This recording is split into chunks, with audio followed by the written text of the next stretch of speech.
لیکن بہرحال دونوں جو ہیں وہ ایک بالکل ہی الگ فیلڈس ہیں اور ان کا کام جو ہے وہ بالکل ہی ایک دوسرے کے ساتھ جو ہے وہ کئی حد تک جو ہے وہ آپس میں ملتا بھی ہے، لیکن بہرحال وہ الگ ہے۔ اب ہم دیکھ لیتے ہیں جو اس کی امپارٹنس ہے فزکس کی، یعنی اہمیت۔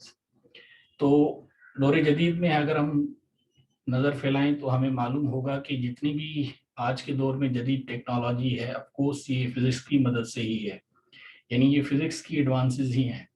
مثال کے طور پہ اگر ہم دیکھیں تو جو یعنی الیکٹرو میگنیٹزم ہے، اگر ہم اس کو انڈرسٹینڈ کریں، الیکٹرو میگنیٹزم سے مراد یعنی یہ ایک قسم کی بجلی ہے یا جو فلو آف کرنٹ ہے، یہ اس سے ایک طرح سے جڑا ہوا ہے۔ تو سالڈ اسٹیٹ فزکس اور اسی طرح سے نیوکلیئر فزکس اگر ہم ان کو دیکھیں تو ان کی وجہ سے دور جدید میں انسان نے کئی چیزیں جو ہیں وہ انوینٹ کی۔ ایک طرح کی ڈرامیٹک چینج جو ہے وہ ہم دیکھتے ہیں دور جدید کی جو انسانی معاشرہ ہے اس میں۔ آپ ٹیلی ویژن کا مثال لے لیں، آپ کمپیوٹرس دیکھ لیں، اسی طرح سے گھر میں مختلف چیزیں ہم استعمال کرتے ہیں، مثال کے طور پہ ایئر کنڈیشنس ہیں، ریفریجریٹرس ہیں، الیکٹرانک اپلائنسز ہیں اور مختلف چیزیں ہیں۔ تو یہ سب جو ہیں یہ فزکس کی بنسبت ہے یا فزکس کی بدولت ہیں۔ اسی طرح سے آپ دیکھیں کہ ہیوی ڈسٹرکٹ ویپنس دنیا میں، نیوکلیئر ویپنس جو ہیں، وار ہیڈس جنہیں کہا جاتا ہے، وہ استعمال کیے جاتے ہیں، جس کو آپ ایٹمک بوم یا نیوکلیئر بوم جو ہے یہ نام آپ نے شاید سنے ہوں گے۔ تو یہ بھی فزکس کی ہی بدولت ہیں۔ بلکہ دنیا کا پہلا جو یعنی نیوکلیئر بوم تھا وہ البرٹ آئنسٹائن نے ہی بنایا تھا، اور وہ یعنی سیکنڈ فادر ہیں فزکس میں۔ فرسٹ فادر جو ہیں وہ مانا جاتا ہے کہ آئیزیک نیوٹن تھے، اور سیکنڈ فادر جو ہے وہ البرٹ آئنسٹائن کو مانا جاتا ہے، اور تھرڈ فادر جو ہے وہ فزکس کے اسٹیفن ہاکنگ، جن کی ابھی حال ہی میں جو ہے ان کا انتقال ہوا ہے۔ اسی طرح سے آپ اگر تھرمو ڈائنامکس دیکھیں، تھرمو جو ہے وہ ہیٹ، یعنی ہیٹ انجنس عام طور پر ریل گاڑی جو ہے اس میں جو انجنس ہوتے ہیں، سمپلی آپ یہ سمجھ لیں، تو تھرمو ڈائنامکس کی جو ڈیولپمنٹ ہے اس میں ہم دیکھتے ہیں کہ جدید قسم کی جو آج کل آپ دیکھتے ہیں گاڑیاں جو سڑکوں پہ چلتی ہیں، دوڑتی ہیں، اور اس میں ایروپلینز بھی آ جاتے ہیں، اس میں جو ہے وہ یعنی جدید قسم کی جو بلٹ ٹرینز ہیں، ہر قسم کی جدید جو یعنی ریل گاڑیاں ہیں وہ بھی آ جاتی ہیں۔ اور اسی طرح سے انڈسٹریلائزیشن، یعنی جو انڈسٹری ہے یا بڑی بڑی جو آپ فیکٹریاں ہیں وہ بھی یعنی تھرمو ڈائنامکس کی ہی بنسبت ہیں۔ بڑے بڑے اس میں ٹربائنس لگائے جاتے ہیں، ڈائناموٹس لگے ہوتے ہیں یا انجنس لگی ہوتی ہیں جو کام کرتی ہیں، ان سے انرجی پروڈیوس ہوتی ہے اور چیزیں بنتی ہیں۔ اسی طرح سے میکینکس جو ہے جو کہ نیوٹن نے ڈیولپ کی، اس کی وجہ سے جو ہم دیکھتے ہیں کیلکولس جو ہے اس میں کافی زیادہ ایک قسم کی ڈیولپمنٹ آئی۔ اور دوسری طرف اگر آپ دیکھیں تو فزکس نے انسانی معاشرے کو بالکل ہی جو ہے وہ تبدیل کر کے رکھا ہے، یا ایک طرح سے انقلاب جو ہے وہ برپا کر دیا ہے۔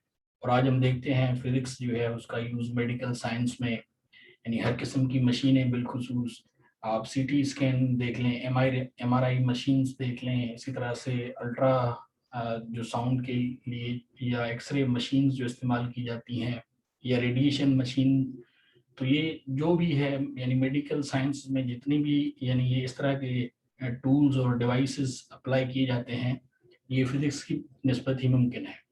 اسی طرح سے انجینئرنگ ہے اور ٹیکنالوجی ہے یا آرٹیفیشل انٹیلیجنس، آپ آج کے دور میں جدید قسم کے روبوٹس دیکھتے ہیں، ڈرون کیمراز ہیں، اور یہ ڈرون ہیلی کاپٹرس آپ دیکھتے ہیں، یہ سب فزکس ہی ہے۔ اسی طرح سے جو کمپیوٹر کی دنیا ہے، ایون انٹرنیٹنگ جو ہے ڈائریکٹلی، یہ بھی ایک طرح سے فزکس سے ہی ممکن ہے۔ اس کے بعد ہے مختلف یہ پیریڈس ہیں فزکس کے، تو اس میں ہم سب سے پہلے جو ہے وہ کلاسیکل پیریڈ ہے فزکس کا وہ دیکھ لیتے ہیں۔ تو یہ جو قدیم یا جو پہلا پیریڈ ہے فزکس کا، یہ بنیادی طور پہ اگر ہم اس کو تفصیل سے دیکھیں گے تو یہ ہمیں ایجپشین جو سویلائزیشن ہے، اسی طرح سے میسوپوٹامین سویلائزیشن ہے، پھر گریک سویلائزیشن ہے، تو یہاں ہمیں اس کی جو ہے وہ جڑیں ملیں گی۔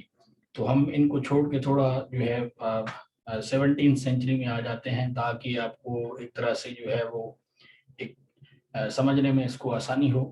تو سب سے پہلے یہ ہے کہ میجر ڈیولپمنٹ تھی جو جیو سینٹرک ماڈل کے یعنی ریگارڈنگ تھی، کوپرنیکس تھے، انہوں نے جو ہے وہ یہ جیو سینٹرک ماڈل جو ہے وہ ڈیولپ کیا، اور اس میں اس نے بتایا کہ اس میں جو یعنی سن ہے، یعنی جو سورج ہے، وہ سینٹر ہے اس جیو سینٹرک ماڈل میں، اور باقی جو ہیونلی باڈیز ہیں یعنی جو پلینٹس ہیں انکلوڈنگ ارتھ، وہ اس کے ارد گرد جو ہے وہ موو کرتے ہیں۔ تو یہ اس نے جو ہے وہ پلینیٹری باڈیز جو ہے وہ ڈٹرمن کی تھیں 1609 اور 1619 کے یعنی بیچ میں. تو یہ ایک میجر چینج تھی، یا آپ یوں سمجھ لیں کہ ایک میجر ایڈوانسمنٹ تھی فزکس میں. اور اسی طرح سے ہم دیکھتے ہیں گلیلیو نے بھی اسی ٹائم پہ ٹیلیسکوپ جو ہے یعنی دنیا کی پہلی دوربین انہوں نے ایجاد کی تھی، وہ بھی اس نے 1609 میں ہی ایجاد کی، اور اس نے پھر اس کو اسکائی کو جو ہے اس نے آبزرو کیا ہے ہیونلی باڈیز کو. اور اسی طرح سے 17th اینڈ 16th سینچریز ہیں، اس میں ہی ہم گلیلیو کے بعد دیکھتے ہیں مختلف ڈسکوریز جو ہیں وہ فزکس کی جو ہے وہ سامنے آئیں. بالخصوص جو نیوٹن کے ورکس تھے وہ کافی نمایاں رہے، اور انہوں نے جو ہے وہ نیوٹنس کے جو لاز آف موشن ہے وہ انہوں نے دی، اور یونیفیکیشن جو تھیوری تھی موشنز کی، اور اسی طرح سے یونیورسل گریویٹیشن فزکس نے اور نیوٹن نے اور بھی کافی زیادہ کام کیے ہیں فزکس میں. بلکہ کلاسیکل فزکس جو ہے وہ نیوٹونین فزکس ہی سمجھی جاتی ہے آج کے دور میں. اسی طرح سے نیوٹن نے ہی کیلکولس جو ہے وہ ڈیولپ کیا، اور میتھمیٹیکل اسٹڈی جو ہے اس کو اس نے انکلوڈ کیا. اور آج بھی آپ دیکھتے ہیں کہ فزکس میں جتنے بھی پرابلمس سالو کیے جاتے ہیں، جو ہم آگے پڑھیں گے بھی اور آپ دیکھیں گے بھی، تو اس میں ہم کافی زیادہ میتھمیٹکس یوز کرتے ہیں. بالخصوص جو اپلائیڈ میتھمیٹکس ہے یا ایک طرح کا جو کیلکولس ہے وہ ہم استعمال کرتے ہیں، یہ بھی نیوٹن کی ہی بدولت ممکن ہوا. اس کے بعد پھر ماڈرن پیریڈ ہے فزکس کا جو یعنی دور جدید ہے. تو اس میں ہم دیکھتے ہیں کہ کچھ کافی یعنی ایک طرح کی ڈرامیٹک چینجز جو ہیں وہ ہمیں دیکھنے کو ملتی ہیں، بالخصوص جو یعنی ایٹمک فزکس ہے، اور اسی طرح سے نیوکلیئر فزکس ہے، یا جو کوانٹم فزکس ہے.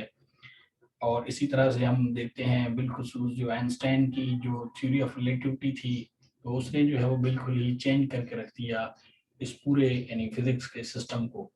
اور اس میں جو ہم دیکھتے ہیں کہ فزکس جو ہے وہ بنیادی طور پہ جو میٹر اور جو انرجی ہے، اور میٹر اور انرجی کا ایک خاص قسم کا بیہیویئر جو ہے انڈر ایکسٹریم کنڈیشنز یعنی خاص طرح کی کنڈیشنز میں جو ہے کس طرح سے کام کرتا ہے وہ دیکھتے ہیں. کلاسیکل فزکس میں ہم میٹر اور انرجی کو جو ہے وہ لارج اسکیل پہ دیکھ رہے تھے، جبکہ ماڈرن پیریڈ جو ہے فزکس میں میٹر اور انرجی جو ہے اس کو بالکل ہی ایک سمال اسکیل پہ دیکھا جاتا ہے، یا سمالسٹ اسکیل پہ.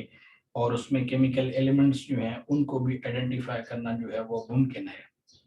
تو یہ ایک بنیادی طور پہ فرق ہے ماڈرن فزکس میں اور کلاسیکل فزکس میں. ایکسٹریملی ہائی انرجیز جو ہیں ان کی بات ہوتی ہے، جس طرح سے بلیک ہول تھیوریز ہیں، اور اس کے علاوہ اسپیس میں اور کافی زیادہ چیزیں ہیں جو اب چینج ہو رہی ہیں. اسپیس ہے، ٹائم، میٹر، انرجی جو ہے یہ بالخصوص ماڈرن پیریڈ آف جو فزکس ہے اس میں یہ اتنا زیادہ اہمیت کے حامل نہیں ہے، یا ان کو اتنا زیادہ جو ہے وہ اہم نہیں سمجھا جاتا.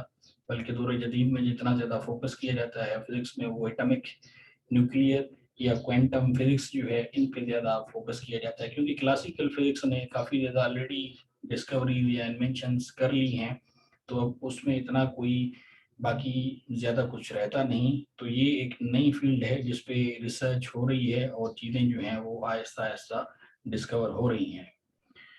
اب ہم دیکھ لیتے ہیں جو گولڈن پیریڈ ہے. ویسے تو یہ ماڈرن پیریڈ سے پہلے ہے، لیکن اس کو ہم نے اسپیسیفائی کیا ہے کیونکہ یہ اسلامک پیریڈ جو ہے اس کو فزکس میں بڑی اہمیت دی جاتی ہے. تو آج ہم دیکھتے ہیں کہ سائنس کی دنیا میں چاہے وہ فزکس ہو، کیمسٹری ہو یا بایو ہو، اس میں ہم دیکھتے ہیں کہ یورپین یا ویسٹرن کنٹریز جو ہیں وہ ڈومیننٹ ہیں. لیکن ایک زمانہ تھا کہ جب ان علوم پہ جو مسلم اسکالرس تھے یا جو مسلم سائنٹسٹ تھے ان کو یعنی بالکل گرپ تھی، اور یورپ میں اس ٹائم کچھ نہیں تھا. تو یہ گولڈن ایج ہے، اور اسلامک اسکالرس بالخصوص جو ابن الہشم ہیں ان کی یعنی فزکس کی فیلڈ میں ایک لازوال جو ہے ان کی خدمات ہیں، ان کو ہم دیکھ لیتے ہیں. تو یہ پیریڈ بھی جو ہے وہ عام طور پہ جس طرح کیمسٹری آپ دیکھتے ہیں کہ 9th سینچری جو ہے یہ بھی تب سے ہی شروع ہوتا ہے.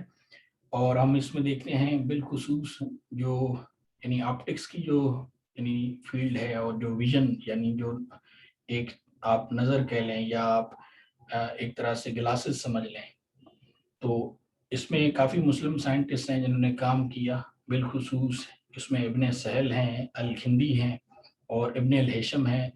جو کہ آپ کہہ سکتے ہیں کہ وہ یعنی فادر آف فزکس بھی تھے ایک طرح سے.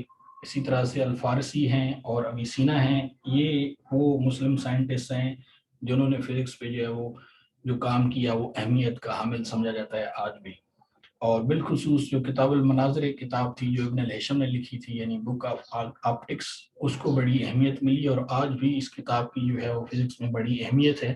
اور اس کتاب میں ابن الہیثم نے اپنی یہ دنیا کی پہلی کیمرہ پن ہول کیمرہ یا کیمرہ آبسکیورا جو ہے اس کا بھی اس میں ذکر کیا اور اس نے اس کو انوینٹ کیا. اور ساتھ میں لائٹ جو ہے وہ کس طرح انسانی آنکھ میں جو ہے وہ جاتی ہے یا انسانی آنکھ جو ہے وہ کس طرح سے دیکھ پاتی ہے، یا جو ایک ویژن کا آئیڈیا تھا یعنی نظر کا جو ایک کانسیپٹ تھا یا جو وہ تھیوری تھی وہ اس نے بڑا تفصیل سے اور ایک بڑا ایک سسٹمیٹک وے میں فگرز دیکھ کے جو ایکسپلین کی اس وقت. اور اسی طرح سے یہ جو بک ہے ابن الہیثم کی، یہ ایک ایسی بک ہے کہ جس کو نہ صرف جو ہے وہ ٹرانسلیٹ کیا گیا بلکہ یورپ نے جو ہے وہ اس بک سے کافی زیادہ فائدہ بھی جو ہے وہ حاصل کیا. اور اس کتاب کی مدد سے یورپینز نے کافی زیادہ ڈیوائسز بھی جو ہیں وہ انوینٹ کی، بالخصوص آپٹکس کے فیلڈ میں. جس طرح سے آئی گلاسز ہیں یا میگنیفائنگ گلاسز ہیں یا ٹیلیسکوپس ہیں یا کیمراز ہیں وہ انہوں نے ڈیولپ کی. اور یہ سب جو ڈیولپمنٹس ہیں وہ ایک طرح سے جو بک آف آپٹکس ہے ابن الہیثم کی یا کتاب المناظر جس کو کہا جاتا ہے، تو اس کی مدد سے ہی یہ ممکن ہوا. تو اس وجہ سے یہ جو کتاب ہے ابن الہیثم کی آپٹکس کی، یہ بڑی اہمیت کی حامل ہے اور اسے آج بھی بڑی یعنی اہمیت کے نظر سے دیکھا جاتا ہے. تو ماڈرن ڈے کی جو فوٹوگرافی ہے یا جو اس میں ڈیولپمنٹ ہے یا کیمرہ بنانا کوئی معمولی بات نہیں تھی. تو یہ ایک بہت بڑی اچیومنٹ تھی جو کہ ابن الہیثم جو ہے اس کے حصے میں آتی ہے، اور اس لیے ابن الہیثم کو فزکس کی دنیا میں ایک اعلیٰ پائے کا جو ہے وہ یعنی فزسٹ مانا جاتا ہے. یہ تھا ہمارا آج کا سیشن اور اس سیشن میں ہم نے جو ہے فزکس کی ڈیفینیشن کو بھی تفصیل سے دیکھا. ساتھ میں ہم نے مختلف پیریڈس جو ہیں ان کا بھی ہم نے بغور جائزہ لیا. تو نیکسٹ سیشن میں ہم جو فزکس کی جو برانچز ہیں اور جو فزکس کی ڈیلی لائف میں جو ایک اہمیت ہے اس کو بھی ہم دیکھیں گے. تو تب تک کے لیے آپ سے اجازت چاہیں گے. اپنا بہت زیادہ خیال رکھیے گا. البتہ اپنے قیمتی کمنٹ سے ہمیں ضرور آگاہ رکھیے گا اور اس چینل کو ضرور سبسکرائب کر لیجیے گا تاکہ جو آنے والے ویڈیوز ہیں ان کے بارے میں آپ کو جانکاری ملتی رہے. اور ہو سکے تو آپ اس سیشن کو جو ہے وہ اپنے فرینڈس کے ساتھ شیئر ضرور کیجیے گا اور اسے لائک بھی کیجیے گا. تو آپ سے ملاقات ہوگی دوسرے سیشن میں. تب تک کے لیے اپنا بہت زیادہ خیال رکھیے گا. So time to see you good bye. Take care.